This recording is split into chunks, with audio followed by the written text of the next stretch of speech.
Welcome everybody. Welcome beautiful soul family. This is a guided reading. I've already pulled some cards to get the energy.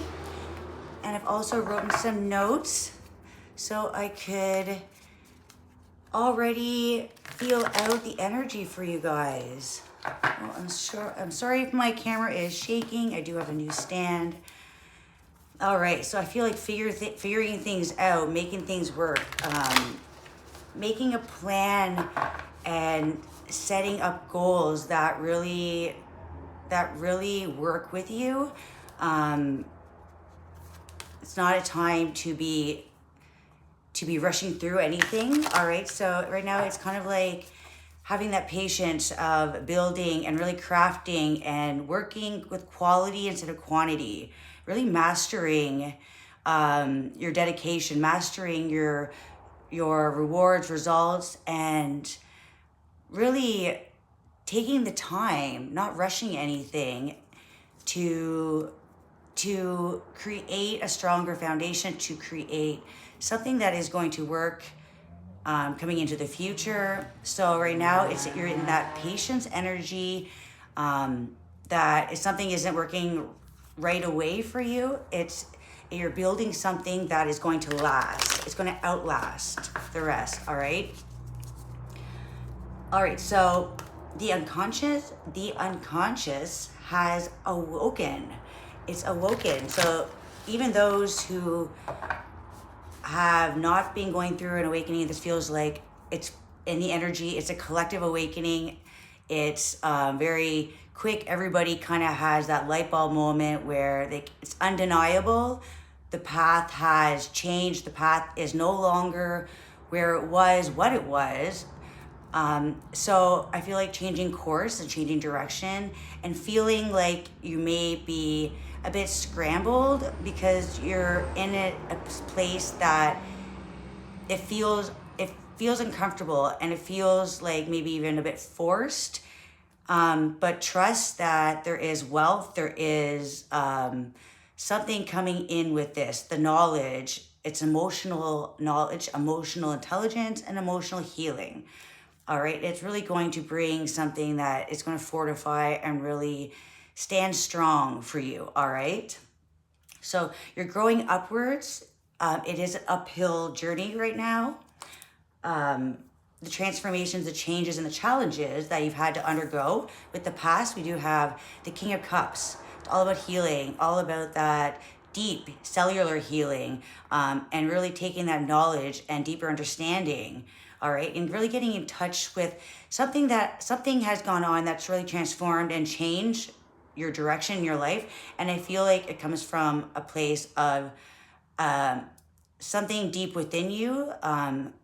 It's kind of flooded to the surface, but in this, it's going to give you knowledge, wisdom, and it really build up this transformation that was really igniting something within you that it's almost like without you even knowing, you are transforming and building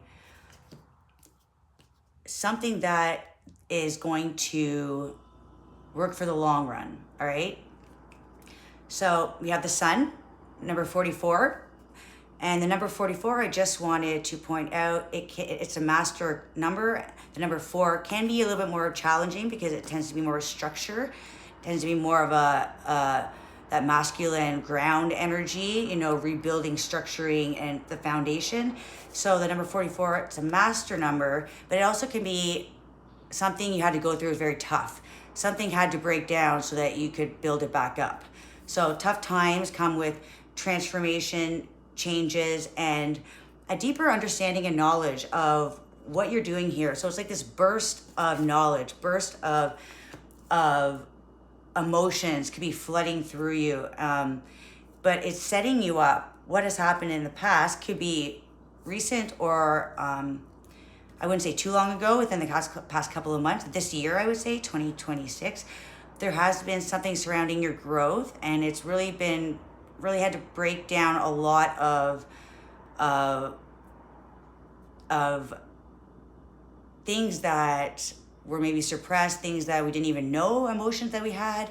And it really it's like undergoing a complete rebuilding of what you felt was a secure and stable energy.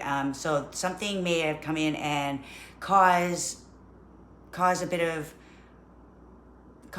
of pain or just deep emotions to come to the surface, especially with the vitality, the sun, right? Awakening those emotions. And then we have with the present, number 12, exuberance. All right. 12, 1 plus 2 is 3. That's the feminine energy of a complete cycle. So a rebirth, coming into almost like a deep, playful energy, being light with this energy, since you had to undergo such a deep, almost like a deeper, you had to go through something that was so deep, it kind of like tore at your inner lining, right? So I feel like right now with the present, it's time to bring out your playfulness, not trying to almost dwell on anything that's happened, because it was meant to just awaken this knowledge, and it created this ripple effect where you are subconsciously building something, building towards a goal. And I feel like it is something that has awoken something within you that is mastering something that really brings out your inner child, brings out that inner light, peace. And I feel like your rewards, you're crafting your rewards. So yeah, it's important for you to kind of just be in this lighter energy, so that you are able to free yourself, free your mind, and put this energy towards being present and not focusing on the past. All right, so it's almost like rebuilding after something emotionally shocked you, emotionally brought you to a place of emotional healing. All right, so this deep healing has caused a domino effect for your commitments and your hardships to be put in almost like it's put it into something that is going to really bring out this adventure. Because in the future we have the adventure card, number 3, also number 3. So life cycles, right? There's life cycles, it's rebirth. The Silk Road, it's like desert, a camel. There's lots of illusions. You may be feeling like you can't see where you're going. You can't see the road. Everything looks the same around you. So you don't see the road ahead yet. And we have the 4 of Cups, regret, missed opportunities, disillusion, focusing on the negative. So I feel like you are coming into a place where you don't necessarily see the positive results yet. And that's why I feel like this patience card is right now, where it's like dancing in the storm, dancing in the rain. It's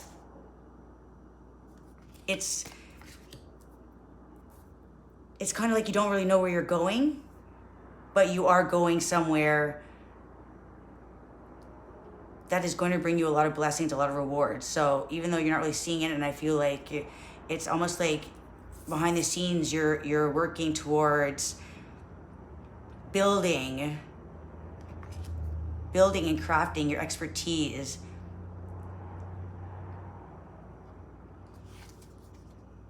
And it's breaking the cycle of focusing only on one result.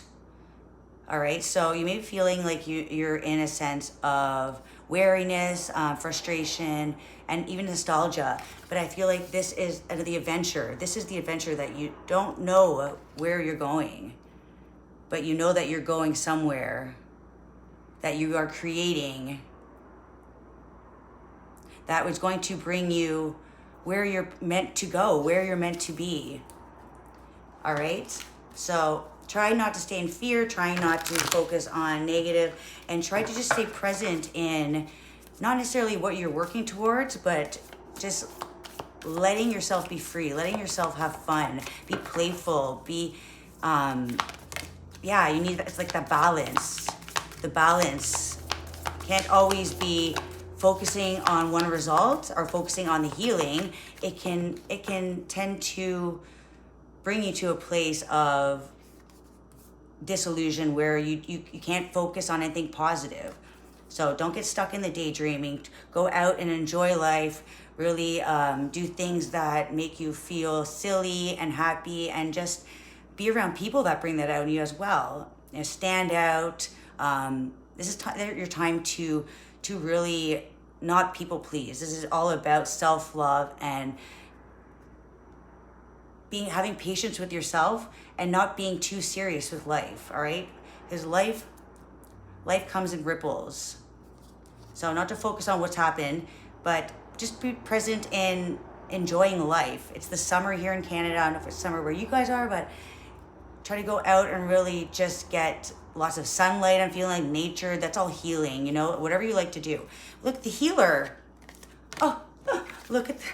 All right, so we have the healer from the archetypes, the wild unknown archetypes, and yeah, the healer. You're the healer, and the best healing to do is not to sit at home and just sit and think about over and over, right? And get your mind all cluttered. Best thing to do is just kind of distract yourself from what's going on, and instead of doing that inner work, almost like go out and do something that kind of like just makes you really feel free and feel young again, and bring out this adventure energy. Because this could be looked at as a negative or a positive, right? It depends what you're telling yourself. So don't be focused on the number 4, right? Don't be focused on the foundation and all the commitments and the hard work that you are out of touch with laughter and being silly and just things that really make you feel positive. All right, so healing can be very intense and dark, and it always sounds like a positive thing when someone says they're a healer or they're healing, but it's not an easy place. You need strength, courage. So know that you are crafting out of some kind of knowledge that you've received. And I feel like this could be connected to a relationship. This could be connected to family. And it feels like this is a deep emotion, a deep love, and a deep pain that you had to go through. It's almost like something that you didn't want to bring to the surface. Something that, thinking about it, you know, can cause pain, but there's something to learn from it. There's something that you're supposed to take from it and craft from the knowledge, from the wisdom. It's like you're taking that and you're being resourceful and you're crafting it into a new set of rules, a new set of how you want to build, where you want to build, and how you want to look at life. And I feel like this had to pull you out of a certain energy so that you could go on the journey where there is something that is going to really bring out your fire. It's going to bring out your creativity, and the universe is asking for you to let go of a certain result and only focus on one set of, almost like one kind of story. You're only happy if this happens or else. And it's almost like opening your heart, opening your mind, and freeing yourself from telling whatever you're telling yourself about. You can only be happy if a certain thing happens, if a certain person, or if this didn't happen in your life. But this is the journey of life, the road that just when you're not paying attention and you're looking at the negative, it's like there is this fountain of water. There is this treasure chest, and life always has twists and turns, and always tends to shock you right when you're not expecting it. And that's why it's important to free yourself of any being stuck in negativity, because you're going to attract negativity. Where, you know, choosing to doing something that maybe doesn't feel comfortable and get you out of your comfort zone, you actually end up seeing things more clearly. Okay, so I feel like right when you're just not trying to figure everything out, put everything exactly where you want it to be, that messiness almost creates this beautiful light, this beautiful awakening that there's a rainbow on the other side of the storm. And you've mastered a lot of life skills. So these situations were meant for you so that you could understand something and connect to something beyond what you are set on. Okay, so the light worker, the gifted, and the old soul for the healer. Though some claim the work of the healer as their gift and name it as their dharma, the force of this archetype is within everyone. It's our natural inclination to remember, to return to, and to reclaim that central and eternal life force from which we so easily drift away. All right, so it's like we need time to remember, and we tend to forget things, right? This is a source of all suffering and disease, is forgetting certain aspects and only remembering what we've absorbed and what we choose to put our thoughts towards. So the healer's mission then becomes to move through the comfort of forgetting, through the veils of ignorance and denial, to reveal the radiance that already exists. The healer approaches this in multiple ways, from multiple angles, knowing the cycle of healing is not linear. It is multi-layered and circuitous process. Meaning, okay, so it's not just, there's many layers of our life. All right, so nothing is actually just straight. It depends the way you're looking at things, and there's always something more to learn. Depends if you're seeking, or are you choosing to just shut out the world. So it's multi-layered process, always leading back to its own origin, much like the Ouroboros, grateful, awake, and self-contained. So, yeah. So we have the numbers 4, 4, 1, 2, 3. So we have in the past, the sun. Emphasis on emotional healing, deep transformation, a blast of deeper understanding, energetic motivation, life's purpose has changed drastically in the recent past. A new sense of what is important, letting one's guard down, and this may have been a painful situation. So the reckoning, a hard truth, is brought to light. And then we have here, present, exuberance, learning how to dance in the challenging times, breaking boundaries set by others, standing out, setting new standards, going against the grain of life, finding joy within the harshness of times. When all else fails, find your way back to self-love. And then we have forward, outcome. Knowledge is greater than action. Times are changing, so are you. The results of your hard work are patiently growing in a world that feels unfamiliar. Knowing yourself will guide your way. All right, so the choice to look at life as a missed opportunity in past or regret, or focus on the best is yet to come, as life has many twists and turns. All right, so it depends the way you're looking at life. Focus on the good times, not the bad, and learn the lessons from the challenging. Bye.